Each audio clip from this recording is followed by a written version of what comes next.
नमस्कार, मैं वसंत रावल ज्योतिष विद्या ज्ञान चैनल के अंदर आज मैं आपको बताने आया हूं कुंभ लग्न की कुंडली के अंदर भाग्य का विचार कैसे किया जाता है। कुंभ लग्न की कुंडली के अंदर आज मैं आपको 15 प्रकार के अलग अलग नियम बताने आया हूं और इन नियमों के आधार पर हम लोग ये सुनिश्चित करते हैं कि व्यक्ति का भाग्य कैसा होगा, व्यक्ति कितना नसीबदार होगा। तो आइए शुरू करते हैं। अगर कुंडली के अंदर यहां पे 11 नंबर लिखा हो तो समझ जाना ये कुंभ लग्न की कुंडली है। भाग्य का विचार करने के लिए हमें नवम भाव का अध्ययन करना होता है। पहला नियम, कुंभ लग्न की कुंडली के अंदर नवम भाव के अंदर शुक्र स्वगृही होकर बैठा हो तो ऐसे व्यक्ति को शुक्र की महादशा, अंतर्दशा, प्रत्यंत दशा के अंदर धर्म, ज्ञान, आध्यात्म और भाग्य में बहुत ज्यादा वृद्धि होती है और व्यक्ति का भाग्य कदम कदम पर उसकी सहायता करता है। दूसरा नियम, भाग्याधिपति शुक्र चतुर्थ भाव के अंदर स्वगृही होकर मालव योग नाम का पंच महापुरुष राजयोग बनाता हो तो भी ऐसे व्यक्ति को शुक्र की महादशा, अंतर्दशा, प्रत्यंत दशा के अंदर धर्म, ज्ञान, आध्यात्म और भाग्य में बहुत ज्यादा वृद्धि होती है। साथ ही साथ ऐसे व्यक्ति को उत्तम कक्षा का मकान सुख, वाहन सुख, प्रॉपर्टी का सुख प्राप्त होता है। तीसरा नियम, भाग्याधिपति शुक्र धन स्थान के अंदर उच्च राशि में बलवान होकर बैठा हो तो भी ऐसे व्यक्ति को शुक्र की महादशा, अंतर्दशा, प्रत्यंत दशा के अंदर धर्म, ज्ञान, आध्यात्म और भाग्य में बहुत ज्यादा वृद्धि होती है। साथ ही साथ ऐसे व्यक्ति को उत्तम कक्षा का कुटुंब सुख प्राप्त होता है, उत्तम कक्षा का धन सुख प्राप्त होता है और ऐसा व्यक्ति दिखने में बहुत ही सुंदर और तेजस्वी, प्रभावशाली होता है। चौथा नियम, भाग्याधिपति शुक्र प्रथम भाव के अंदर स्वगृही शनि के साथ अंशात्मक युति करके बैठा हो तो सोने पे सुहागा जैसा फल मिलता है। क्यों? क्योंकि यहां पर शनि स्वगृही होकर शश योग नाम का पंच महापुरुष राजयोग बनाता है तो ऐसे व्यक्ति को शुक्र और शनि इन ग्रहों की महादशा, अंतर्दशा, प्रत्यंत दशा के अंदर धर्म, ज्ञान, आध्यात्म और भाग्य में बहुत ज्यादा वृद्धि होती है और व्यक्ति का नसीब कदम कदम पर उसकी सहायता करता है। साथ ही साथ ऐसा व्यक्ति समाज के अंदर मान, सम्मान, पद प्रतिष्ठा की प्राप्ति करता है और शरीर से स्वस्थ, तंदुरुस्त, निरोगी जीवन व्यतीत करता है। पांचवा नियम, भाग्याधिपति शुक्र उच्च राशि में बलवान होकर धन स्थान के अंदर स्वगृही गुरु के साथ अंशात्मक युति करके बैठा हो तो भी सोने पे सुहागा जैसा फल मिलता है। क्यों?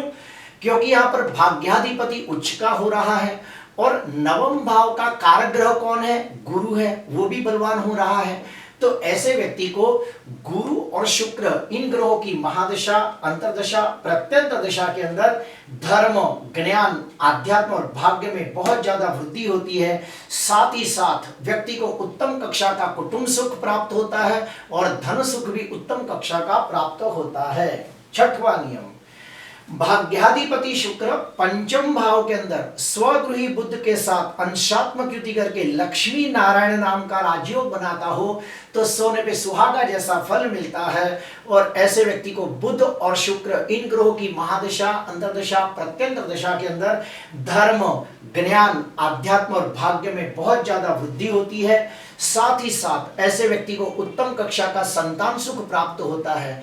ऐसा व्यक्ति कोई भी प्रकार की विद्या प्राप्त करना चाहता हो, ज्ञान प्राप्त करना चाहता हो तो आसानी से प्राप्त कर सकता है। सातवां नियम, भाग्याधिपति शुक्र पंचम भाव के अंदर लग्नेश शनि के साथ अंशात्मक युति करके बैठा हो तो भी सोने पे सुहागा जैसा फल मिलता है और ऐसे व्यक्ति को शुक्र और शनि इन ग्रहों की महादशा, अंतर्दशा, प्रत्यंत दशा के अंदर धर्म, ज्ञान, आध्यात्म और भाग्य में बहुत ज्यादा वृद्धि होती है। साथ ही साथ उत्तम कक्षा का संतान सुख प्राप्त होता है, उत्तम कक्षा का विद्या सुख प्राप्त होता है। आठवां नियम, भाग्याधिपति शुक्र भाग्य स्थान के अंदर स्वगृही होकर लग्नेश शनि के साथ अंशात्मक युति करके बैठा हो तो भी बहुत अच्छा मिलता है। क्यों? क्योंकि यहाँ पर लग्नाधिपति शनि उच्च का हो रहा है और भाग्याधिपति शुक्र स्वगृही हो रहा है। तो ऐसे व्यक्ति को शुक्र और शनि इन ग्रहों की महादशा, अंतर्दशा, प्रत्यंत दशा के अंदर धर्म, ज्ञान, आध्यात्म और भाग्य में बहुत ज्यादा वृद्धि होती है। साथ ही साथ व्यक्ति यात्रा, तीर्थ यात्रा और लंबी मुसाफरी के बार बार उसको योग बनते हैं और वो सर्व सुख संपन्नता प्राप्त करता है। 9वां नियम, भाग्याधिपति शुक्र भाग्य स्थान के अंदर स्वगृही होकर पंचमेश बुध के साथ अंशात्मक युति करके लक्ष्मी नारायण नाम का राजयोग बनाता हो तो भी ऐसे व्यक्ति को बुध और शुक्र इन ग्रहों की महादशा, अंतर्दशा, प्रत्यंत दशा के अंदर धर्म, ज्ञान, आध्यात्म और भाग्य में बहुत ज्यादा वृद्धि होती है। साथ ही साथ ऐसा व्यक्ति बार बार यात्रा, तीर्थ यात्रा और लंबी मुसाफरी करता है और सर्व सुखों की प्राप्ति करता है।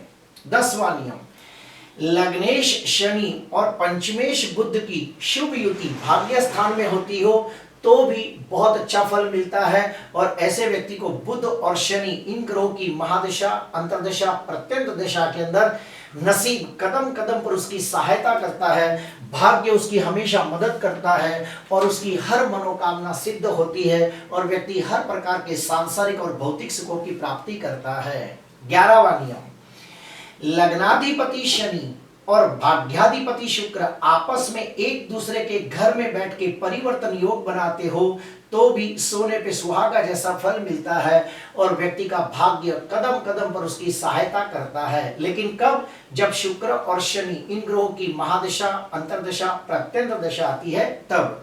12वां नियम, पंचमाधिपति बुध और भाग्याधिपति शुक्र आपस में एक दूसरे के घर में बैठकर परिवर्तन योग बनाते हो तो भी ऐसा व्यक्ति बहुत नसीबदार होता है और उसकी हर मनोकामना सिद्ध होती है, भाग्य कदम कदम पर उसकी सहायता करता है।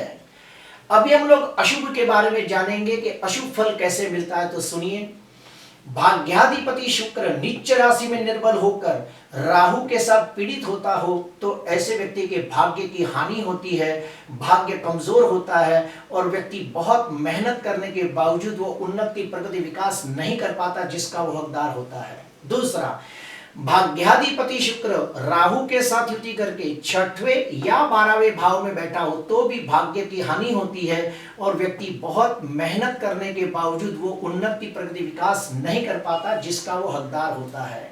तीसरा, भाग्य स्थान के अंदर सूर्य ग्रहण, चंद्र ग्रहण, अंगारक योग जैसे अशुभ योग बनते हो और भाग्याधिपति शुक्र पाप ग्रहों से दृष्ट या पाप ग्रहों से पीड़ित हो तो भी भाग्य की हानि होती है।